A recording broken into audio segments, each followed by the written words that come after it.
Primeiro ano de morada, Deus me deu uma palavra sobre ir para as redes sociais. E quem caminha mais perto comigo sabe que é um desafio isso para mim, não sei nada. Mas não é só você ter uma palavra, é você entender o tempo e o modo. E nós entendemos que para esse ano o Senhor estava nos dando o sinal verde, era uma nova fase dentro do processo que nós vivemos como igreja. Então, estamos indo para as redes sociais de forma mais intencional a partir de agora. Então tem muita coisa legal lá, tem muito vídeo saindo a partir de hoje. Então convido você a dar uma passadinha lá no Instagram. Agora tem TikTok, tem canal do YouTube. Eu estou até gravando agora e falando assim, ativa o sininho. Mas é isso aí. Só não vou fazer dancinha, mas o resto, estamos comprometidos com o propósito do Senhor. Então entra lá depois, não é no Instagram da Morada, é no meu, no Mário. E aí você vai acompanhar e participar daquilo que o Senhor está fazendo na casa nesses dias. Quem trouxe Bíblia aí, meu irmão? Para você que não trouxe, chegou um tanto de Bíblia ali. Não vai embora sem Bíblia não, irmão. Tem uma Bíblia impressa. Compra caneta, compra marca-texto. Se você tiver toque igual eu, compra régua para você riscar tudo certinho, bonitinho. Tem uma Bíblia. E hoje eu quero pregar um texto que está em 2 Coríntios, capítulo 12. Eu estou morando na carta de Paulo à igreja de Corinto. Eu vou, volto, entro em crise, tomo café, escrevo algumas coisas. E o tema da mensagem hoje é: seja fraco. Às vezes eu me pergunto como que a morada dá certo, porque a gente vai na contramão do que tem se falado. São dias onde você ouve facilmente em muitos lugares: seja forte, você é um vencedor, vai dar tudo certo. Na morada é um pouquinho diferente. O sermão para impulsionar a sua semana hoje é: seja fraco. Amém, gente? Amém. 2 Coríntios capítulo 12, todo mundo encontrou aí? Amém. O texto vai dizer o seguinte: é necessário prosseguir com meus motivos de orgulho, mesmo que isso não me sirva de nada. Vou lhes falar agora das visões e revelações que recebi do Senhor. Conheço um homem que em Cristo, Paulo está falando dele mesmo. Conheço um homem em Cristo que, há 14 anos, foi arrebatado ao terceiro céu. Isso aqui me dá vontade de sair correndo pela rua gritando. Porque ele está falando terceiro céu. Ele não está falando que é o último céu. Então a gente fica se perguntando: quantos céus existem, mano? Ele continua: se foi no corpo ou fora do corpo, eu não sei. Só Deus o sabe. Sim, somente Deus sabe se foi no corpo ou fora do corpo. Mas eu sei que tal homem foi arrebatado ao paraíso e ouviu coisas tão maravilhosas que não podem ser expressas em palavras. Coisas que a nenhum homem é permitido relatar. Da experiência desse homem eu teria razão de me orgulhar, mas não farei. Na verdade, minhas fraquezas são minha única razão de orgulho. Se quisesse me orgulhar, não seria insensato de fazê-lo, pois estaria dizendo a verdade, mas não o farei, pois não quero que ninguém me dê crédito além do que pode ver em minha vida, ou ouvir em minha mensagem, ainda que eu tenha recebido revelações tão maravilhosas. Portanto, para evitar que eu me tornasse arrogante, foi-me dado um espinho na carne, um mensageiro de Satanás para me atormentar e impedir qualquer arrogância. Em 3 ocasiões, supliquei ao Senhor que o removesse. Olha o que Deus diz para Paulo: mas ele me disse: minha graça é tudo de que você precisa. Minha graça é tudo de que você precisa, porque o meu poder opera melhor na fraqueza. Portanto, fico feliz de me orgulhar de minhas fraquezas, para que o poder de Deus opere por meu intermédio. Por isso aceito com prazer fraquezas, insultos, privações, perseguições e aflições que sofro por Cristo. pois quando sou fraco, então é que sou forte. Ô gente, ô meu Deus, quando eu ver Paulo, eu vou dar um beijo na bochecha desse cara, eu vou falar, meu amigo, como pode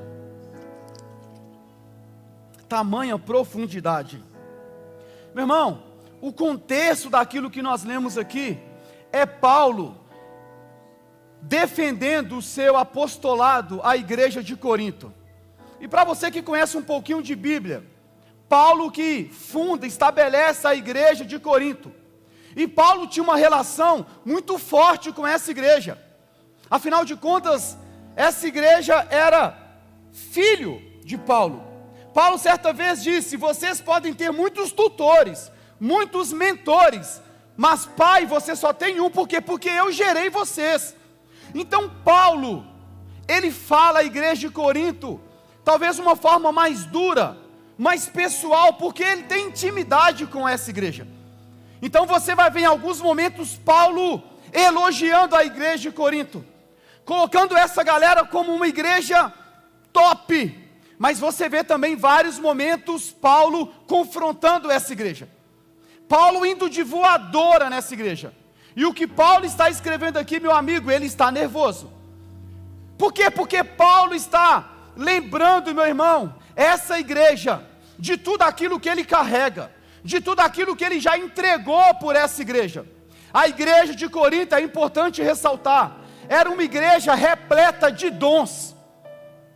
Meu irmão, se tinha uma igreja que tinha dom, é a igreja de Corinto, a ponto de Paulo escrever sobre a ordem no culto. Galera, quando um for profetizar, o restante fica fofinho, para que vocês possam ouvir a profecia, porque isso vai trazer clareza para vocês. Quando você for falar em língua, isso edifica você mesmo. Então, a menos que um irmão venha com a interpretação, fale só para você. Tamanho era, meu irmão, a quantidade de dons que pairava sobre essa igreja. Mas se por um lado essa igreja era repleta de dons, por outro lado essa igreja era escassa de um bom caráter. De um caráter, meu irmão, alinhado com o Senhor. E tamanha era a falta de caráter na igreja de Corinto, que eles agora estavam ouvindo outras vozes. E essas vozes não trabalhavam, meu irmão, para a unidade e construção e avanço do Evangelho. Essas vozes estavam aqui querendo desqualificar o ministério apostólico de Paulo.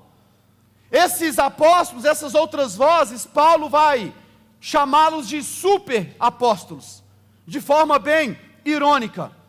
E agora Paulo se sente na obrigação de fazer a defesa do seu ministério. Paulo se sente na obrigação de escrever a essa igreja para legitimar o seu apostolado, legitimar tudo que ele carrega, tudo que ele já fez. Mas Paulo, ele adota uma estratégia diferente, talvez, do que a maioria de nós iríamos adotar. Paulo não faz a sua defesa sobre aquilo que ele fez de bom, sobre aquilo que ele tem de forte dentro dele. Paulo fundamenta a sua defesa sobre as suas fraquezas. Paulo, ele adota um caminho diferente. Paulo não quer mostrar à igreja de Corinto as suas medalhas. Paulo quer mostrar as suas cicatrizes. E Paulo, escrevendo um pouquinho da sua fraqueza, das suas cicatrizes, um capítulo antes, eu queria que você abrisse comigo, 2 Coríntios capítulo 11, a partir do verso 21, Paulo nos fala um pouquinho das suas cicatrizes, das suas fraquezas, aquilo que ele carrega. O texto vai dizer o seguinte: envergonho-me de dizer que fomos fracos demais para agir desse modo. Em qualquer coisa que ele se atreve a se orgulhar, ou seja, os super apóstolos, mais uma vez eu falo como insensato, eu também me atrevo. Eles são hebreus? Eu também sou. São israelitas? Eu também sou. São descendentes de Abraão? Eu também sou. São servos de Cristo? Sei que dou a impressão de estar louco, mas digo que tenho servido muito mais. Trabalhei com mais dedicação, fui encarcerado com mais frequência, perdi a conta de quantas vezes fui açoitado. E em várias ocasiões enfrentei a morte. 5 vezes recebi dos líderes judeus os 39 açoites. Como você conhece Bíblia, você sabe que a condenação de Jesus foi receber 39 açoitadas. Paulo recebeu essa mesma condenação por 5 ocasiões. E é dessas fraquezas que ele está se orgulhando. 3 vezes fui golpeado com varas, fui apedrejado 1 vez, 3 vezes sofri naufrágio. Certa ocasião passei 1 noite e 1 dia no mar, à deriva. Realizei várias jornadas longas, enfrentei perigos em rios e com assaltantes. Enfrentei perigos de meu próprio povo, bem como dos gentios. Enfrentei perigos em cidades, em desertos e no mar. E enfrentei perigos por causa de homens que se diziam irmãos, mas não eram. Tenho trabalhado arduamente, horas a fio, e passei muitas noites sem dormir. Passei fome e senti sede, e muitas vezes fiquei em jejum. Tremi de frio por não ter roupa suficiente para me agasalhar. Além disso tudo, sobre mim pesa diariamente a preocupação com todas as igrejas. Quem está fraco, que eu também não sinta fraqueza? Quem se deixa levar pelo caminho errado, que a indignação não me consuma? Portanto, se devo me orgulhar, prefiro que seja das coisas que me mostram como eu sou fraco. O que Paulo está ressaltando aqui é: eu quero que vocês conheçam a minha fraqueza, porque esse cara entendeu algo na fraqueza, que talvez nós não tenhamos entendido ainda. Paulo vê na sua fraqueza um motivo de orgulho e não de vergonha. Paulo vê na sua fraqueza um motivo de se alegrar e não de se entristecer. Paulo vê na sua fraqueza um padrão a ser seguido e não um modelo de fracasso. Então, meu irmão, a conclusão que eu chego é que a nossa forma de enxergar fraqueza precisa ser ressignificada nessa noite. Porque talvez nós não estejamos enxergando fraqueza da forma correta. Porque nós fomos ensinados que fraqueza é sinônimo de vergonha. Fraqueza é sinônimo de imperfeição, inferioridade, fragilidade. Por quê? Porque a nossa geração é a geração do poder, mano. Quais os filmes que esgotam bilheteria? Os filmes dos super-heróis. Quais os desenhos que os nossos filhos assistem? Qualquer desenho, alguém é super-herói. Pode ser uma berinjela, a berinjela tem uma capa e ela é um super-herói. Por quê? Porque nós somos a geração do poder. Nós crescemos querendo ter poder. A fraqueza para a gente é algo ruim. Quem aqui é pai e mãe? Fica a mão erguida. Só abaixa a mão se não tiver na sua casa um brinquedo de algum super-herói que o seu filho usa.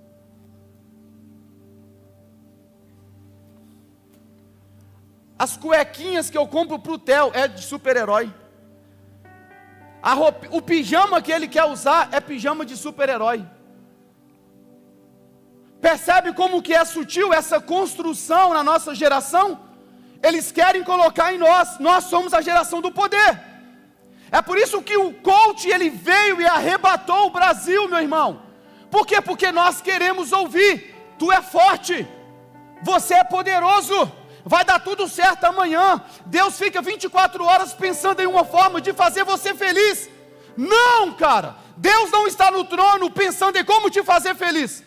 Deus está no trono trabalhando para você se tornar cada vez mais santo e parecido com o Filho dele, que é a imagem e semelhança dele, o modelo perfeito a ser reproduzido. Então, meu irmão, essa construção em nós, ela habita. Quem aqui é homem? Levanta a mão aí bem alto, mano. Fica a mão erguida. Quantos aqui foram ensinados quando eram mais novos? Homem não chora. Sim ou não? Se apanhar na rua, vai apanhar em casa. É ou não é? Meu irmão, eu cresci ouvindo isso. E isso desgraçou a minha vida, porque hoje eu tenho dificuldade em chorar. Eu não choro. E eu falo isso com tristeza. Nem quando meu filho nasceu eu consegui chorar. Porque eu cresci ouvindo: você não pode chorar. Tu tem que ser forte na rua. E se apanhar em casa, vai apanhar. Se apanhar na rua, apanha em casa ainda. E você vai, meu irmão, em todos os lugares da sociedade, essa mentalidade paira. Eu fui militar por 9 anos. Meu irmão, na polícia tem uma parada, que se eu pudesse eu mudava. Está chovendo. Todo mundo vai usar um guarda-chuva, ou vai se esconder da chuva. Na polícia não, tu não pode fazer isso. Porque tem um lema, militar é superior ao tempo. Aí você fica lá com a cara fechada, tremendo de frio, todo molhado. Aí chega em casa, começa a espirrar, febre, quem cuida de você a noite toda é a esposa. Por quê? Porque a cultura onde nós vivemos fala pra gente, você precisa ser forte. Ser fraco é ruim. A mulher, ela já nasce e ela ouve, principalmente nos dias onde o feminismo é tão atuante, não dependa de ninguém, seja forte.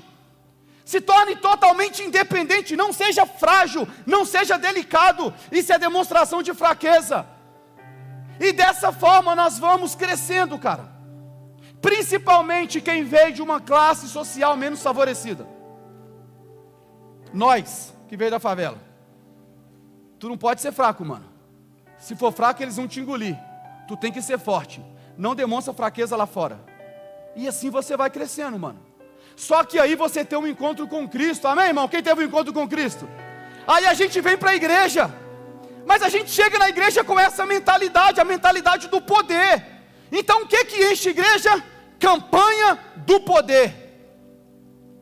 O título da campanha é Pare de Sofrer. Gente, tem alguma coisa, ou a Bíblia está errada, ou essa campanha está errada. Porque não está batendo. E aí a galera quer ensinar para você, tu vai ser poderoso. Se tu veio para a igreja e está todo endividado, Deus ele limpa o seu nome amanhã, como se Deus fosse o Serasa. E tu vai ser empresário. Se tu está há muito tempo sem arrumar uma namorada, sem casar, aqui na igreja, é melhor que Tinder, você vai arrumar alguém. Não, meu irmão. É um discurso de um falso evangelho que atrai consumidor, não atrai os filhos do Senhor. Mas a galera quer ouvir que você será poderoso. A galera não quer falar que o evangelho é um convite para que você esteja em um lugar de fraqueza. E isso me espanta, porque se até Jesus se fez fraco, meu irmão, por que é que nós insistimos em sermos fortes? Aquele que tinha todo o poder se esvaziou para vivenciar as nossas fraquezas, e nós não queremos vivenciar fraquezas. Então o que nós precisamos fazer nesses dias? Nós precisamos mudar a nossa lente, a forma que eu enxergo a fraqueza. Eu preciso mudar. Por quê? Porque a lente que Paulo enxerga a fraqueza, meu irmão, é diferente da nossa. É diferente da nossa. Paulo entendeu uma verdade violenta em Deus.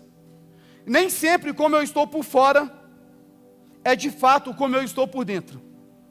Quem que já leu a carta aos Filipenses que Paulo escreveu? Paulo escreve essa carta de onde? Da prisão. Meu irmão, presta atenção nisso. Paulo está preso, está encarcerado, vivendo solidão, frio, já quase na reta final do seu ministério, totalmente abandonado. E qual que é a característica da carta aos Filipenses? A carta da alegria. Isso não faz sentido? Paulo está preso, Paulo está encarcerado, Paulo está sozinho, abandonado, passando frio, e esse cara, ele escreve uma carta dizendo: meus irmãos, alegrei-vos em todo o tempo no Senhor. Não faz sentido. Como que esse cara vive isso e escreve isso? Porque Paulo entendeu uma verdade violenta: o meu exterior está aqui, mas o meu interior não está aqui encarcerado. O meu interior está com Cristo nas regiões celestiais. Então é daqui que eu escrevo: alegrem-se no Senhor. Paulo entendeu, meu irmão, que ainda que o meu corpo esteja em um momento de fraqueza, é o cenário ideal para que eu possa atrair o poder do céu sobre a minha vida. Então nem sempre aquilo que você vive por fora necessariamente vai reproduzir aquilo que você tem que está vivendo aqui dentro. Então talvez esses dias a nossa lente precisa ser modificada. Lembra de Geazi e Eliseu? Lembra disso? Geazi acorda mais cedo, vê no alto da montanha o exército sírio, e aí ele entra em desespero. Ele volta, acorda Eliseu. Quando Eliseu chega escovando o dente, Eliseu fala assim: Senhor, abre os olhos do moço. Por quê? Porque os olhos naturais de Geazi estavam vendo o exército sírio, os olhos naturais, mas quando os olhos espirituais dele foram abertos, meu irmão, ele começa a enxergar o exército do céu que estava acima do exército sírio. Então depende de que forma você vai enxergar a situação que você está vivendo, porque talvez você esteja em um momento de fraqueza, vulnerabilidade do lado de fora. Talvez você esteja em um momento solitário, e você olha e fala assim: cara, eu estou passando o melhor momento, o pior momento da minha vida. Depende com qual lente você vai enxergar o que você está vivendo. Se for pela lente natural, você só vai ver o exterior. Mas se for por uma lente espiritual, meu irmão, o Senhor te leva para um lugar. E é esse lugar que a igreja precisa ocupar nesses dias, meu irmão. Nós estamos assentados com Cristo nas regiões celestiais, meu irmão. Então a partir desse lugar eu começo a enxergar como Cristo enxerga. Meu irmão, isso aqui é violento. Presta bem atenção. O início da nossa caminhada com Cristo, você começa a enxergar o Cristo. Você é atraído pelo Cristo. Você se rende ao senhorio dele. Ele te pega de madrugada e você começa a chorar. Você está vivendo o primeiro amor. Mas chega um momento que o Senhor quer transicionar você, e Ele quer levar você para esse lugar, para as regiões celestiais. E quando você chega nesse lugar, você agora, meu irmão, começa a ter a visão do Cristo. Você começa a enxergar o que o nosso Senhor está enxergando. Então quando você olha para um cenário desesperador, tu não se desespera. Quando você olha para um cenário de angústia, tu ainda mantém a paz. Quando você olha para um cenário de escassez, tu consegue estar alegre. Por quê? Porque você, meu irmão, saiu desse lugar raso e ocupou um lugar com Cristo nas regiões celestiais, e você agora passou a enxergar o que Cristo está enxergando. É para esse lugar que o Senhor está nos chamando, meu irmão, nesses dias, cara. Quem é que lembra de Paulo e Silas na prisão? Tu tá lendo Bíblia não, mano? Paulo e Silas, levanta a mão para eu achar que tu lê Bíblia, irmão. Amém. Paulo e Silas estavam presos, sentadinho ali, com os pés acorrentados. Mais cedo eles tomaram, meu irmão, uma coça, mais um couro. Os dois estavam todos arrebentados, sangrando, todo arrebentado. Meia-noite, o que é que eles começam a fazer? Louvar o Senhor. Isso não entra na minha mente, irmão. Como que alguém preso, arrebentado, começa a louvar o Senhor, agradecer ao Senhor? Esses caras não estavam presos, irmão. Esses caras entraram em um lugar com Cristo nas regiões celestiais, irmão. Esses caras estavam vendo o cenário a partir da visão do Cristo. Porque esses caras entenderam, quando nós somos inseridos em um momento de fraqueza, é a matéria-prima para que o poder de Deus seja manifesto em nós. A sua fraqueza, meu irmão, é a matéria-prima para que o poder de Deus, o dunamis de Deus, a dinamite de Deus, opere em você, meu irmão. Sabe o que Deus está procurando nesses dias? Homens e mulheres fracos. Homens e mulheres vulneráveis. Homens e mulheres que vão arrancar suas armaduras diante dele. Homens e mulheres que não vão ter vergonha de falar: Senhor, eu não consigo. Eu não consigo, Senhor. Eu preciso da tua graça na minha vida. Eu sozinho não vou conseguir. Então a fraqueza que Paulo está se orgulhando aqui, meu irmão, é uma fraqueza que talvez nós devêssemos olhar a partir de agora e desejar essa fraqueza. Pastor, qual a fraqueza que Paulo está fundamentando a sua defesa? O verso 9 vai dizer: mas ele disse, o próprio Deus: a minha graça é tudo de que você precisa. o meu poder opera melhor na fraqueza.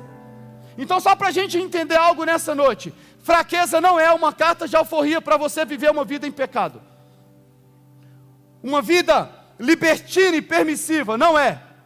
Não é essa fraqueza que Paulo está dizendo que, se você viver, você vai experimentar a graça e o poder de Deus. A fraqueza que Paulo está escrevendo aqui é a mesma fraqueza de Romanos 8, 26. Quando vai falar que nós somos fracos e na nossa fraqueza o Espírito Santo intercede por nós. É a mesma palavra com o mesmo significado. E essa palavra fraqueza, ela nos traz 3 significados. E talvez o último seja aquilo que Paulo esteja querendo nos dizer. O primeiro significado da palavra aqui é falta de força física. Não é o caso de Paulo. O segundo significado é debilidade natural do corpo, ou seja, deficiência física. Não é também o caso de Paulo. Mas talvez o terceiro motivo se enquadre naquilo que Paulo está dizendo. A fraqueza que Paulo está querendo dizer é falta de capacidade requerida para fazer algo. Falta de capacidade requerida para fazer algo. E por que Paulo está usando essa palavra? Porque o ministério apostólico dele está sendo questionado. E quando você vai estudar o livro de Atos, isso ocorre em quase todo o livro de Atos, a ponto de Deus levantar Barnabé para legitimar o ministério de Paulo, a ponto do próprio Deus estabelecer Paulo como um apóstolo.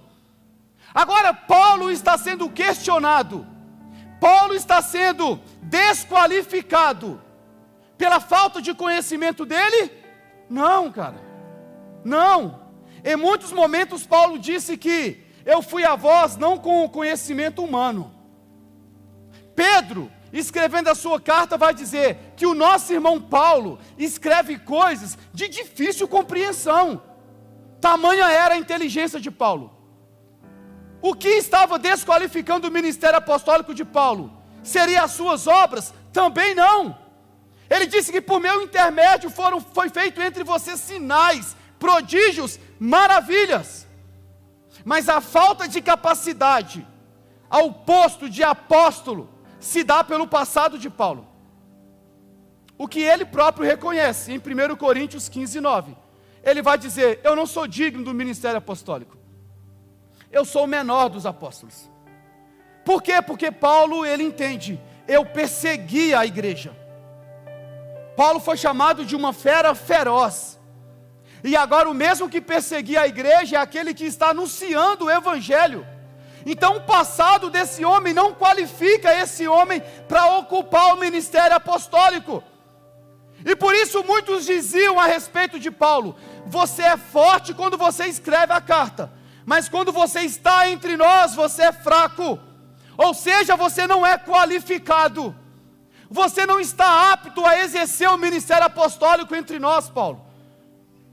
Você não é alguém capacitado para o cargo. E agora o que Deus vai dizer para Paulo? Paulo, a minha graça te basta, porque o meu poder opera melhor na fraqueza. O que Deus está dizendo para Paulo? Justamente, Paulo, porque você entendeu que você não é capaz, é que agora eu posso colocar, legitimar você nesse lugar. Você entende que não é pela força do braço, é pela graça que paira sobre você. É por isso que você está legitimado pelo céu a estar nesse lugar. Paulo, meu irmão, presta bem atenção. Imagina você frequenta a morada e o seu filho foi morto. O seu filho foi morto na última perseguição que teve a igreja. Mas quem conduziu essa perseguição é o apóstolo Paulo, que está pregando a palavra aqui no domingo. Era isso que Paulo tinha que encarar todos os dias. Encarar as consequências de um passado de perseguição à igreja do Senhor. Então todo mundo olha para esse cara e fala assim, você não merece estar nesse lugar. Você não é capaz de estar nesse lugar. Você não alcança as qualidades necessárias para ocupar esse lugar. Aí Deus entra na história e fala assim, Paulo, ainda que todos desqualifiquem você, eu estou legitimando você. Você não precisa da aprovação deles. Tudo que você precisa é da minha graça, Paulo. a minha graça é suficiente para você. Pastor, o que é graça? Além da compreensão de ser um favor imerecido, graça também é uma capacitação do céu para você fazer algo que na própria força do braço você não faria. O que Paulo está vivendo aqui? Uma capacitação do Senhor para fazer algo que na força do braço seria incapaz. Meu irmão, o que eu quero dizer para mim e para você nessa noite é que existe uma fraqueza que antecede um poder de Deus. É que existe uma fraqueza em nós que precisa vir para fora nesses dias, que atrai a glória de Deus, o poder de Deus sobre nós. E por que eu amo a igreja? Porque a vida em comunidade, meu irmão, é um convite para homens e mulheres fracos ocupar o mesmo lugar e compartilharem suas vidas. Com qual objetivo? Para que o poder de Deus seja revelado em nós. Então presta bem atenção, meu lindo. Talvez na sua individualidade a sua fraqueza seja exposta, mas na coletividade, na unidade da igreja, o poder de Cristo é manifesto sobre nós. Lembra quando Pedro estava preso? Alguém já leu esse texto aqui? Pedro estava preso, era noite, o julgamento dele estava chegando, no próximo dia seria morto. O que a igreja estava fazendo? Orando, mano. Pedro sozinho, na sua individualidade, um momento de fraqueza, mas a unidade da igreja, o que estava acontecendo? Orando. E qual que é o resultado disso? Um anjo entra que liberta Pedro, e ele bate na porta dizendo, estou livre. Por quê? Quando a igreja se reúne com esse entendimento, meu irmão, de entrar em um lugar de fraqueza, mas em unidade, a igreja ela atrai o poder de Deus sobre a terra. Quando a igreja, meu irmão, ora em um só espírito, o poder de Deus é revelado, e as fraquezas e individualidades são fortalecidas. Quem lembra da rainha Esther? Alguém já leu esse texto também? Lembra disso? Esther está sozinha, ela sabe que em 3 dias o povo vai ser morto, os judeus serão mortos, e agora Mordecai, o tio dela, vai encorajar ela. Esther, será que não é para um tempo como esse que o Senhor te colocou aí? Ela estava totalmente em um lugar de fraqueza, vulnerabilidade, mas ela disse, reúna o povo, ore por mim, jejue por mim. E o povo orou 3 dias por ela. Ela foi encorajada pela unidade da igreja, pelo poder do Espírito, e ela entrou na presença do rei. E ela alcançou favor, graça e misericórdia. Então, meu irmão, os nossos sofrimentos e fraquezas são matérias-primas para o aperfeiçoamento de Deus. Então, quer um conselho pastoral nessa noite? Quer, meu irmão? Seja fraco. Entre nesse lugar de fraqueza. Entra nesse lugar de vulnerabilidade. Porque quando nós entramos nesse lugar, meu irmão, nós estamos em um lugar de aperfeiçoamento. Hebreus 5:8 vai dizer que, embora sendo filho, ele, Jesus, aprendeu a obedecer por meio daquilo que sofreu. E uma vez aperfeiçoado, tornou-se a fonte da salvação eterna para todos os que lhe obedecem. O que Paulo está dizendo, meu irmão, é que a nossa fraqueza, o nosso sofrimento, isso é inerente ao Evangelho.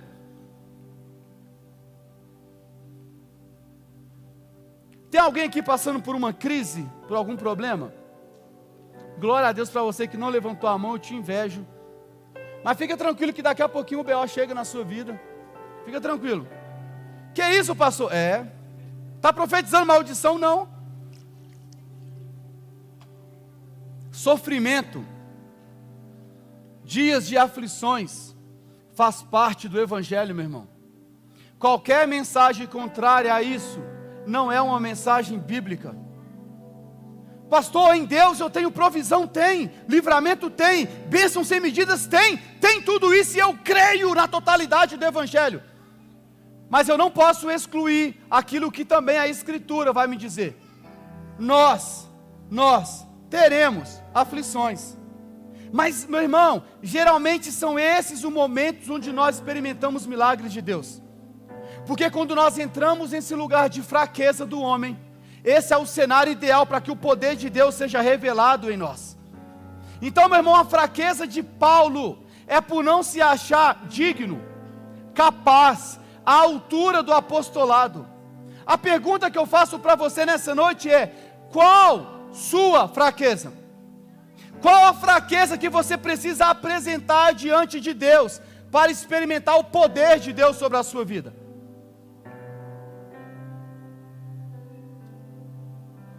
E como pastor dessa casa, conversando com muitas pessoas dessa casa, eu consigo identificar um obstáculo que muitas pessoas enfrentam quando chegam aqui.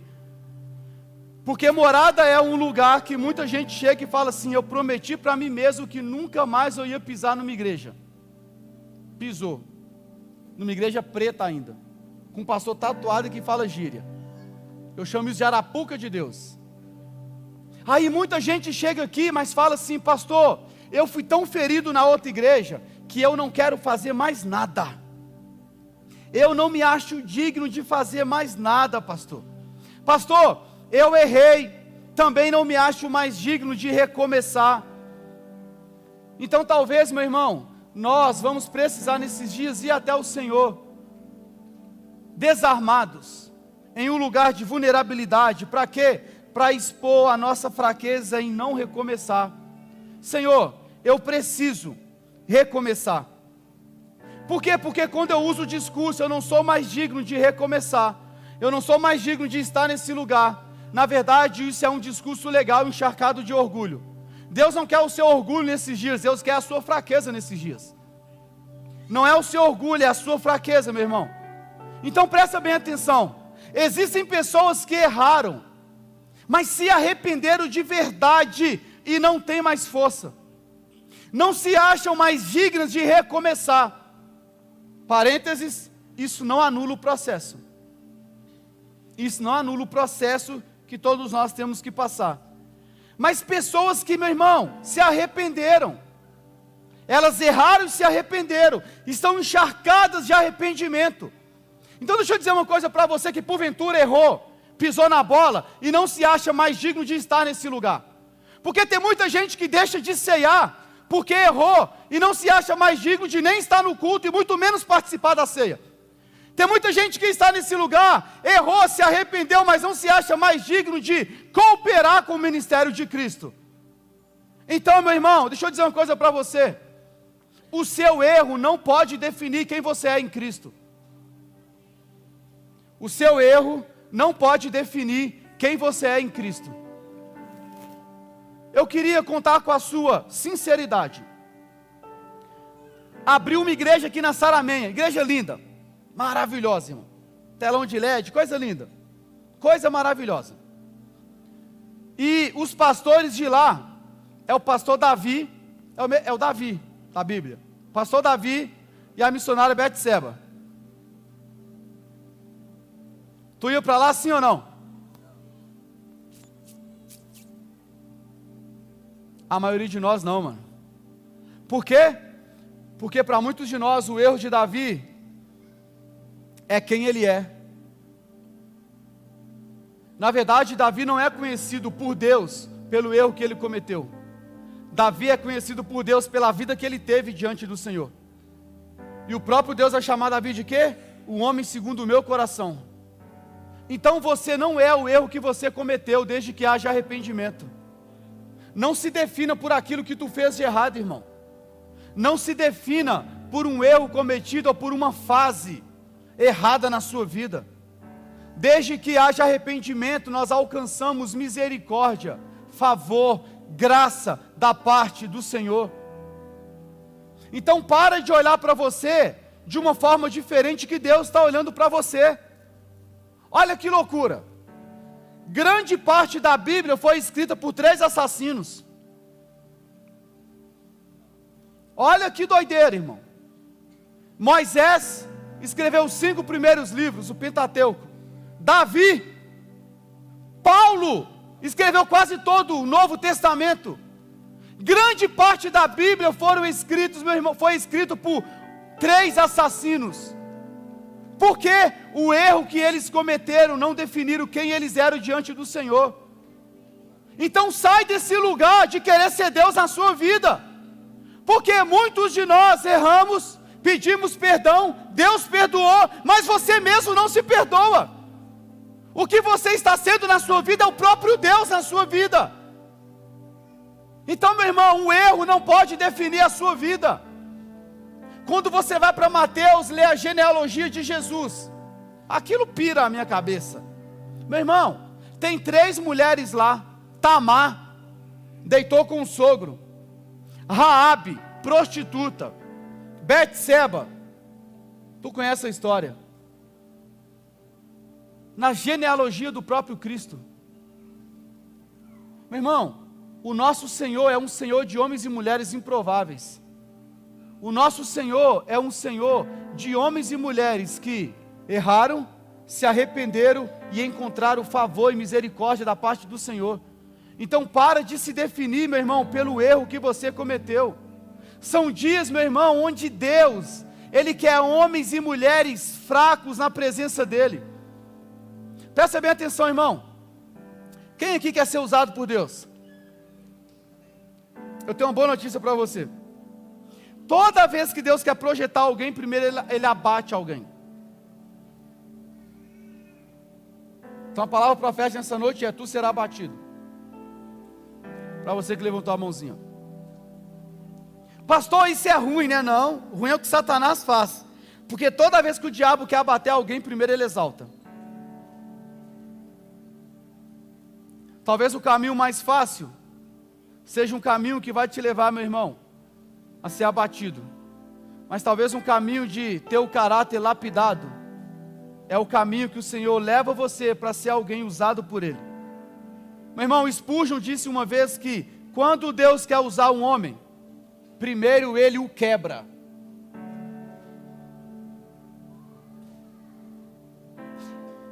Isso é lindo, cara. Isso é lindo.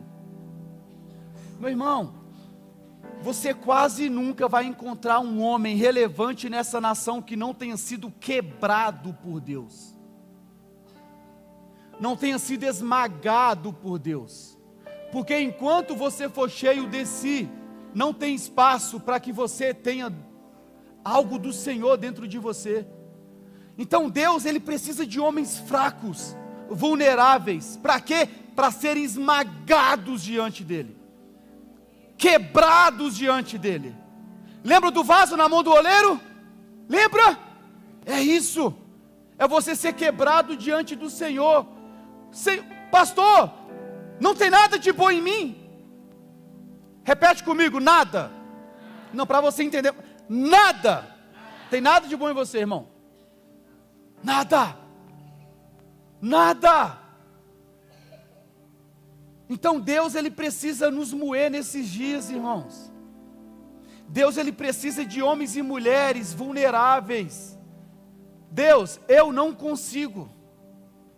Senhor, eu não estou apto para ocupar esse lugar.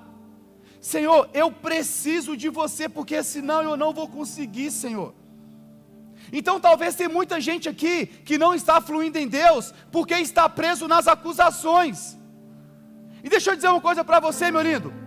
Quando Deus, Ele confronta você, não é para expor você, é para levar você ao arrependimento. Mas quando você se arrepende, mesmo assim, você ainda tem acusações, meu irmão, é o Satanás que está te acusando, dizendo para você: tu não merece estar no culto como esse, tu não merece participar da ceia, tu não merece estar nesse ministério. É o diabo falando que você não merece estar nesse lugar. Mas o que eu tenho que me apegar é na liberação do perdão que eu encontro no meu Senhor. Então eu devo me tornar fraco descansando na graça e não nas acusações de Satanás.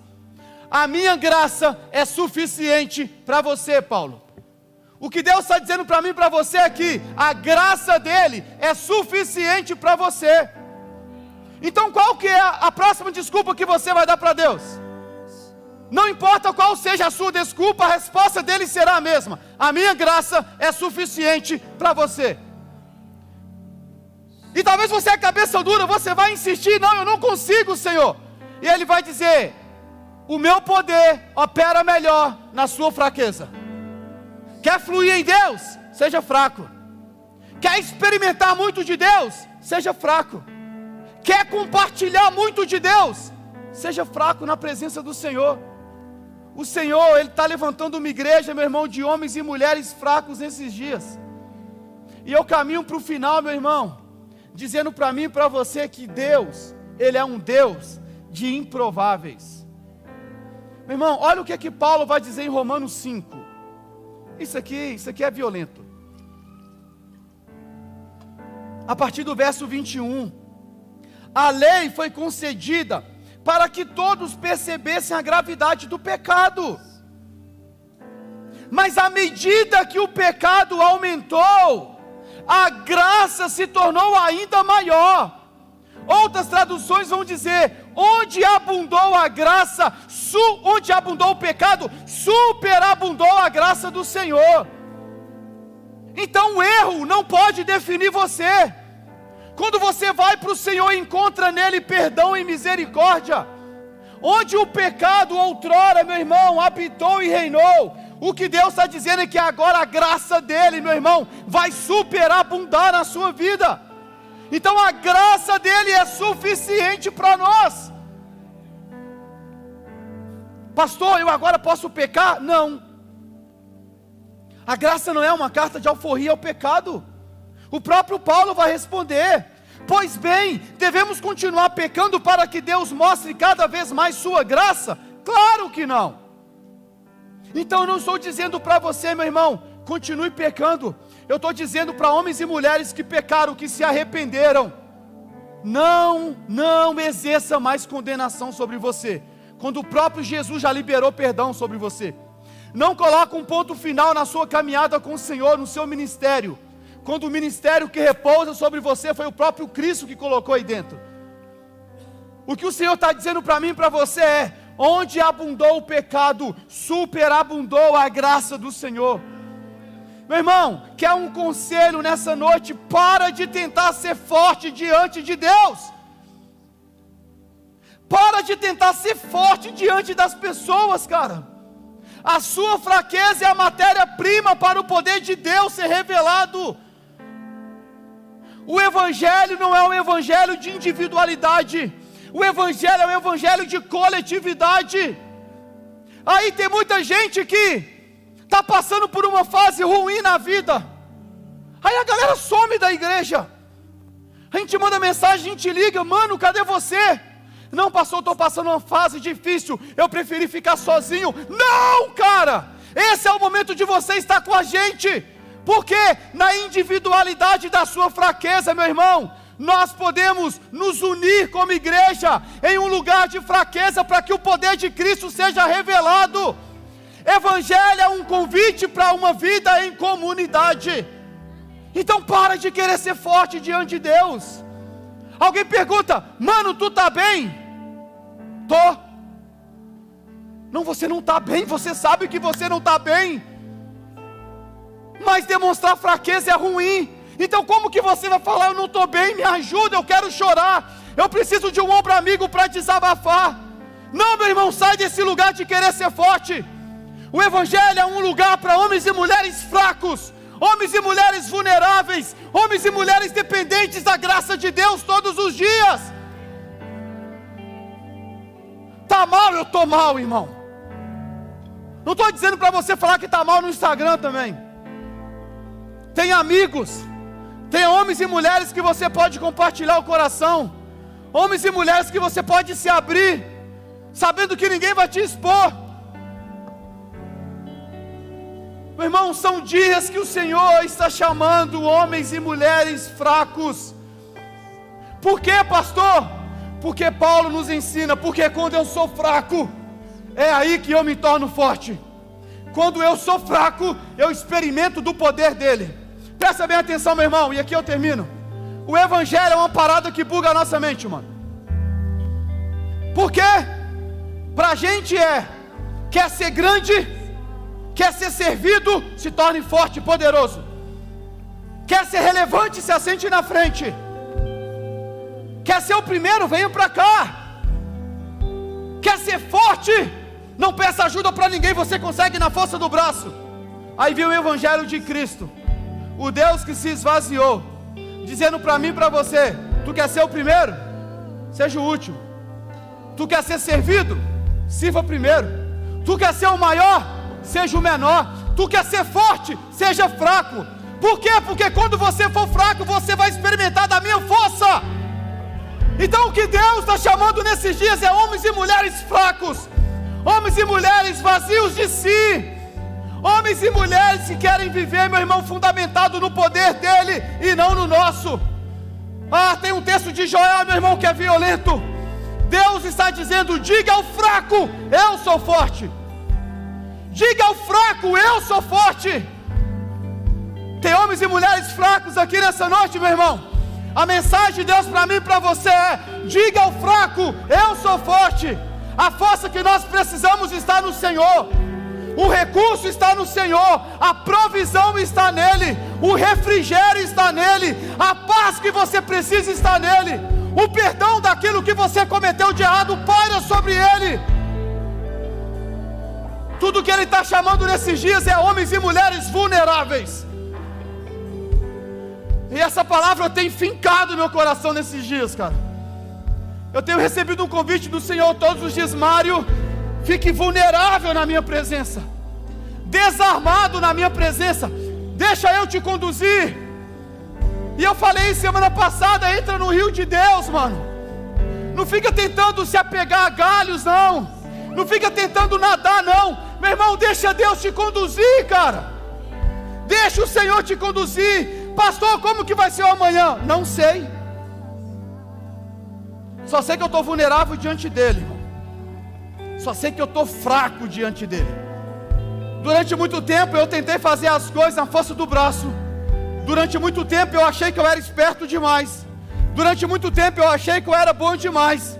Mas eu entrei em um lugar em Deus de entender: Senhor, eu não sou qualificado para aquilo que você está me chamando. Então eu entro nesse lugar de fraqueza, Senhor. Por quê? Porque eu quero experimentar o Teu poder. O Teu poder através de mim, Senhor. Eu quero orar por você. Tu pode ficar de pé, meu irmão. Senhor,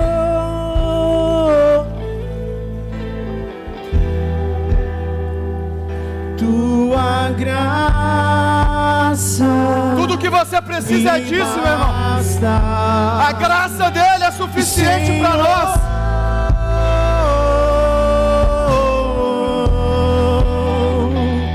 Tua presença me sustenta.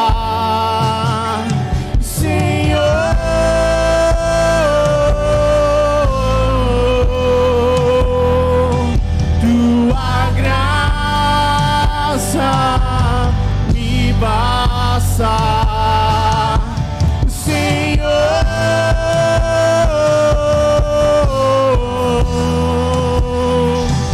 tua presença me sustenta. Eu queria fazer um convite nessa noite, meu irmão. O convite do céu para mim e para você nesses dias é: homens e mulheres fracos, homens e mulheres que cansaram de viver na força do braço e estão desejosos em experimentar do poder de Deus, que opera melhor na fraqueza. Então talvez você chegou aqui nessa noite, até hoje, tentando viver a sua vida na força do braço, tentando ser forte demais, mas talvez você não aguenta mais ser forte. E o convite para você de Jesus é: eu quero os fracos essa noite, aqueles dependentes que precisam experimentar do meu poder. Tem alguém nessa noite que deseja na sua fraqueza entregar a vida para o Senhor? Tem alguém que deseja se render ao senhorio de Cristo? Tem alguém que deseja: Senhor, eu não quero mais viver na força do braço, eu quero experimentar do teu poder. Se tem alguém, eu queria que você levantasse suas mãos, eu quero orar por você. Tem alguém que deseja entregar a vida para o Senhor nessa noite? Aleluia, todo mundo já é de casa? Sim, Senhor. Então nós oramos essa noite para que a Tua palavra, ela entre em nossos corações, Senhor. Nós oramos essa noite por homens e mulheres fracos diante do Senhor, homens e mulheres vulneráveis, homens e mulheres que não vão mais querer viver na força do braço, mas vão acessar esse lugar de fraqueza, esse lugar de dependência, de vulnerabilidade, Senhor. Nós queremos experimentar o poder do céu sobre nós, mas o Teu poder opera melhor na nossa fraqueza. Então nos leve para esse lugar de fraqueza, Senhor. Nos leve para esse lugar de entendimento. A Tua graça nos basta, Senhor. A Tua graça nos basta, Senhor.